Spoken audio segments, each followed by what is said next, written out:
Oh, it's you again. Hello. I'm Garrison. And you're not.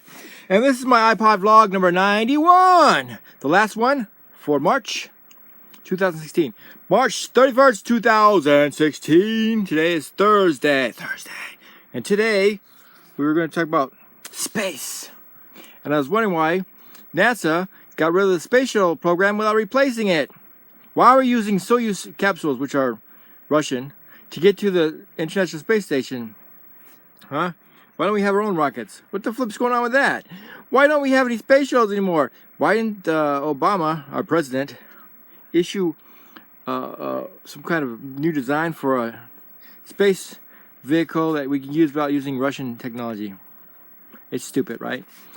I miss the space shuttles. You know, they were cool watching them land on the TV and whatnot and take off.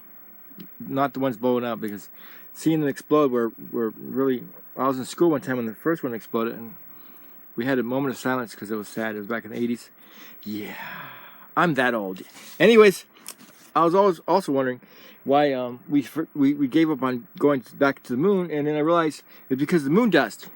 Moon dust is fine dust, but and microscopically they're like little pieces of glass. They're jagged because there's no weathering on the planet. There's no water. I don't know what I'm doing with my hand. There's no weathering or anything on the planet, so the microscopic dust particles aren't round. They're jagged and crystalline form, and if you breathe them in, you die because they'll rip your lungs and so forth. So the astronauts always were careful to get rid of this stuff because it was ripping through the suits and so forth. So anyways, the Chinese, the reason I did that because the intro to the Chinese, they sent a probe to the moon, and then it was a rover like the one we sent to Mars. And this is the first time Chinese ever went to the moon. Yay, they're finally catching up. Good for them. Anyways, the rover that they had got clogged up with moon dust apparently, and it stopped sending signals because it probably got cut up with this stuff. This stuff's really hard to get out. I guess they didn't make it moon dust proof, which is hard to do because moon dust is really jagged and stuff. It's like driving through glass. Anyways, as I said before, I'm Garrison and you're not. And this is a fascinating digital world, and I'm talking about science right now in space. Anyways, I'm glad we're going to do a Mars program. According to Obama, he wants us to go to Mars, which is more expensive and probably take between 6 and 9 months. And who's going to, that's one way. And then back the other way, who knows if they're going to come back, right? Once you get to Mars, you have to find the fuel to come back. If you don't take the fuel with you, you have to make the fuel there from Mars. But anyways, and so anyways, I think we just should send probes everywhere. Just send probe to Mars and whatever. If we forget about the moon, unless we could get something that's moon dust proof. Anyways, I was thinking about, why don't we just terraform these planets? You know, we could just put some equipment on Mars and make it more Earth-like, and get some water, make some water somehow out of oxygen and hydrogen. I know what water's made out of. My brain just stopped for a second. Yeah, and then we could terraform Venus by dropping some microbes into the upper atmosphere of Venus, that those microbes that turn sulfuric acid into water, and then eventually it'll rain normal on Venus, and then the pressure will go down because it'll rain into the ocean, make oceans be more acidic at first. But then if you put the microbes into the oceans that were formed, then in a few hundred years, Venus will be almost Earth-like. The air pressure would still be a little high, but we'd go there in pressurized suits and so forth, and spaceships. But no one's even starting that. And Mars, that's easier to terraform. All you do is put some dome cities down, some plants, and eventually you can make your own air. The gravity though is 1/3, so that sucks. But Venus, if we could terraform Venus, it's not 0.95% that of Earth, the size of it. And if you can get it down to one atmospheric pressure, the gravity on Venus would be about 95% that of Earth. So a 100-pound person would weigh 95 pounds. So for every 100 pounds, you'd be 95 pounds. Whatever. Anyways, that's what I was going to talk about today, and that's about it. Space exploration. I just want to know why NASA hasn't replaced the space shuttle with some other space program. Maybe they did. Maybe that's what UFOs are. Maybe they're not really UFOs, but they're UFOnies. You know what I mean? They're just us flying around, and maybe, you know, because they did admit that they had a secret space program, which was the one that started with Ronald Reagan. They nicknamed it Star Wars. They finally admitted there's like 3 or 4 satellites out there that can shoot lasers, and they're upgrading the lasers. And supposedly they could rotate either toward the Earth or toward some other thing. And supposedly they're gonna use that and add some more, up to 12 around the planet with lasers on them, to focus them on any incoming asteroids, since there's like 4,000 asteroids that come near Earth, and most of them are not. They don't know the orbits of them exactly, so and only a few of them come really close. And it only takes one giant one to destroy the planet, and one's coming back in 3 years, so it's gonna probably hit there. They said, and I think it's the size of a football field, but that's big enough to destroy a city or something. Anyways, you would think that more countries would take that seriously and start putting up lasers and point them toward asteroids in case asteroids shows up. You heat up one side of the asteroid, and it'll shoot out these ions, and it'll cause it to change orbit. But the sooner you do that, the sooner it'll change orbit and not hit Earth. More likely it'll hit the moon, or just outside the moon if the moon could fling it away. But anyways, that's what the moon's for. Usually the moon directs the asteroid in a different direction with its gravity, pulls it away or towards it. And that's why the moon looks like it does. Okay. That's what I was going to talk about today.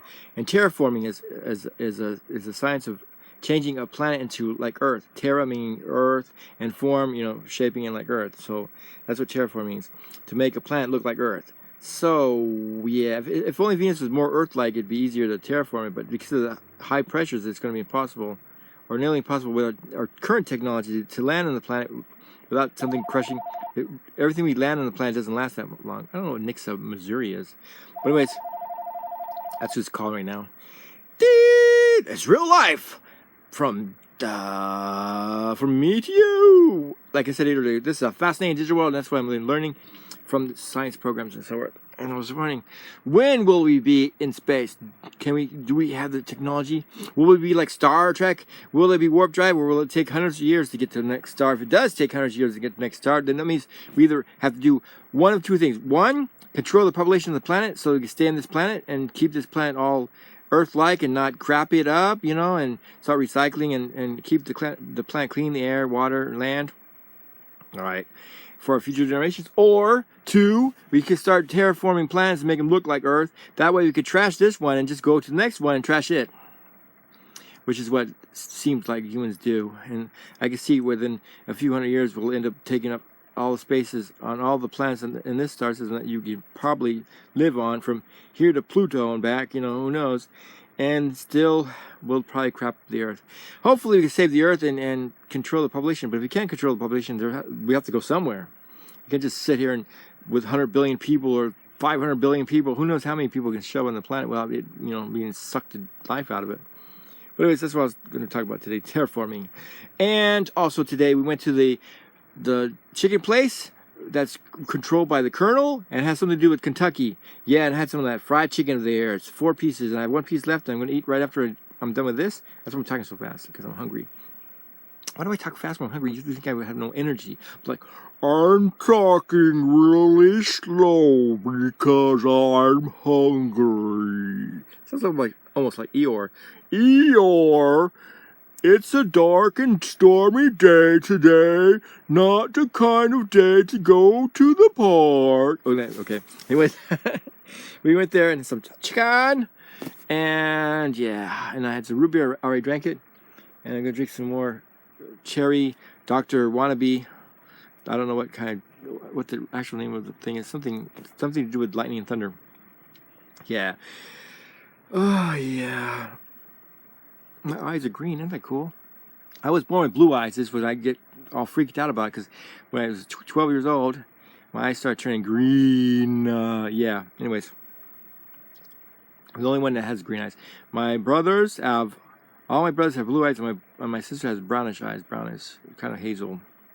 My dad had brown with green in it, a little bit hazel, and my mom had blue eyes. So I don't know why my eyes changed color. Apparently genetics. Look into it. My dad used to be able to grow a full beard when he was alive, but me, I get this. Like, look at this. What is this? It's like a joke. Looks like looks like I used to be a female, but now I take hormones and look what I can grow. Isn't that amazing? No, but I was born a boy, so why don't I have any facial hair? It might be the Native American in me, but I'm less Native American than my dad was, and he had a full beard, and I have this.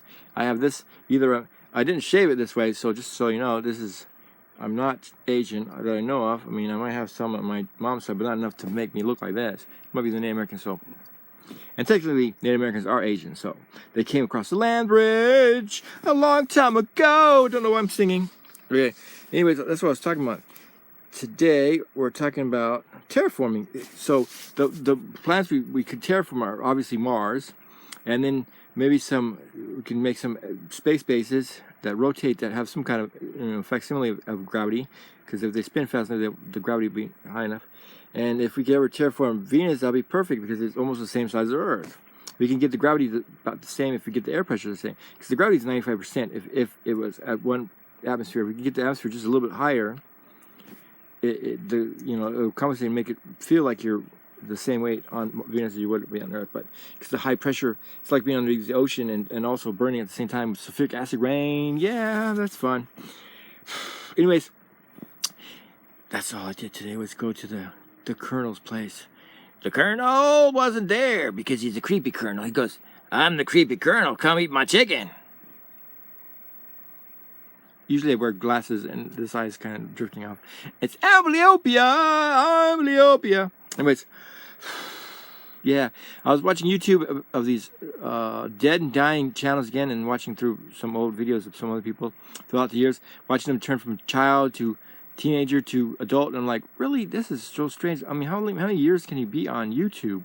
And then I'm thinking, wow, I was on like YouTube for 6 years. My main channel, not this channel, but my main channel was on for 6 years, but I was using YouTube for more than 6 years. I just didn't sign up officially till 2010, and then I added these other channels later on because I wanted to vlog, because I had nothing else to do, because bored to death. Instead of watching just YouTube, I might as well be part of YouTube. Enter the YouTube. I don't expect to be famous or anything like that, because that's not what I want. I just want to express myself and show everybody that even people that are autistic can say things. I don't know if I'm autistic or not, but I haven't been diagnosed. But I do have mental problems. That's why I get a check for it. But I'm alright. This bandana is so huge. I think this is the one I bought from either Kmart or Walmart. Yeah, I named stores. I shouldn't be naming the stores. It's the Mart with a K or the Mart with a wall in it. Ha ha ha ha ha ha. Anyways, I gotta go. It's already 12 minutes, almost 13 minutes, and also this. It's been a fascinating world. I'm glad you're in it with me. I don't know what I'm saying. I'm glad you've been in it with me. I'm guessing you're not, and it's a fascinating world. And I'm glad you look up Google. Just Google terraforming, and you find out about projects and the workings. Hopefully, we can just terraform our own planet, make it more Earth-like, because the more people there are, the more pollution there is, mostly because of the supposedly civilized world. The Europeans, the Russians, and the Americans are the ones polluting the world, and China, of course, and India. We're all polluting it instead of cleaning it up. If we start cleaning the world up, there'll be a world for us in the future to live on. And I'm talking about the future of mankind. Think about that for a while. And also, people of the world need clean water. So go and donate to different organizations like the UN and help them give other countries water, clean water. Yes, that's all. End of the vlog. This is the end of the vlog song. It's already 14 minutes by the time I end this song. Oh, goodbye to you, my friends, and whoever's watching this. Boo-boo.